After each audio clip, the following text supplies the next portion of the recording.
তো তারপর আমরা এক্সপেন্স রেশিও কম্পেয়ার করছি ক্যাটাগরি এভারেজ থেকে consistency, reputation and overall track record of the AMC. তো যখন আমরা এই ৩ টা কাজ করেছি, তখন আমরা শেষমেশ ৩ টা এএমসি এর ইএলএসএস ফান্ড পেয়েছি।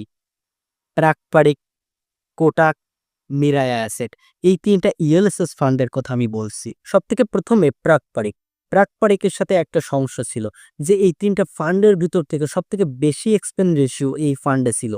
আর ২য় সমস্যা ছিল যে প্রাকপারিক ট্যাক্স সেভার ভেরিয়েন্ট ছিল। ওটা অনেক বেশি সিমিলার, অনেক বেশি ওভারল্যাপ প্রাকপারিক ফ্লাক্সি ক্যাপ ফান্ডের সাথে। অ্যান্ড উই ফিল যদি কারোর প্রাকপারিকের অ্যাপ্রোচের সাথে যেতে হয়, তাহলে দেন দ্য বেটার অ্যাপ্রোচ ইজ যে ওটা ফ্লাক্সি ক্যাপ ফান্ডে যায়। আর ইয়ানিয়েস ২ টা ফান্ড নেওয়ার সেন্স বানাতে পারে না। তো অনেক বেশি সিমিলারিটি ছিল ২ ফান্ডেই। আর আমি চাইতাম না যে আপনার কাছে একই এএমসি এর ২ টা ফান্ড আপনারা নিন। একটা নেওয়াই বেস্ট, ২ টা নয়। তো এর জন্য এই ক্যাটাগরিতে উই হ্যাড টু রিজেক্ট। তো মূলত ৩ ক্যাটাগরির ভিতর সবথেকে বেশি এক্সপেন্স রেশিও এই ক্যাটাগরিতে ছিল। তো এটা বাদ গেল। এখন রয়ে গেল কোটাক আর মিরায়া অ্যাসেট। এখন আমরা এর ভিতর থেকে বাছাই করে সিলেক্ট করেছি মিরায়া অ্যাসেটকে ২ টা কারণের জন্য। প্রথমত কিছুদিন আগে আমরা একটা ভিডিও দিয়েছি। এর আগের ভিডিওতে একটা ক্যাটাগরিতে অলরেডি কোটাক ফান্ডকে আমরা রিকমেন্ড করেছি। অলরেডি কোটাক ফান্ডকে আমরা বেস্ট বলেছি। আর আমি অল্প একটু আমাদের ভিউয়ারদের জন্য চাই যে ওনারা যেন এএমসি তে ডাইভার্সিফাই থাকে। অনেক বেশি এএমসি এর রিস্ক যেন ওনাদের উপর না আসে। যে ওই এএমসি তে কোনো সমস্যা চলে এসেছে আর আমার কাছে ২ কি ৩ ফান্ড ছিল ওই এএমসি এর, আর আমার লিকুইডিটি আটকে গেছে বা আরো হরেক রকমের সমস্যায় যেন তাদের না পড়তে হয়। তো আমরা এএমসি এই বছর থেকে ডাইভার্সিফাই রাখতে চাই।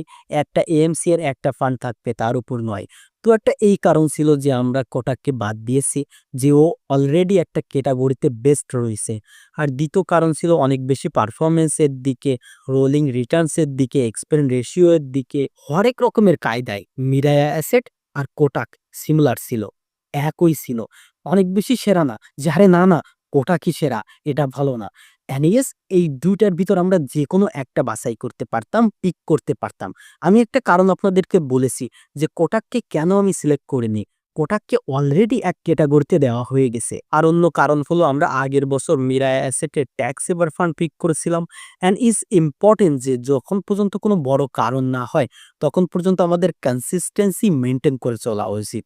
বিনা কারণে আমাদের নিজেদের মানুষদের সঙ্গে, ভিউয়ার্সদের সঙ্গে আমরা কখনোই এটা বলব না যে একে এখানে স্টপ করে দেন আর একে নতুন করে কিনে নেন।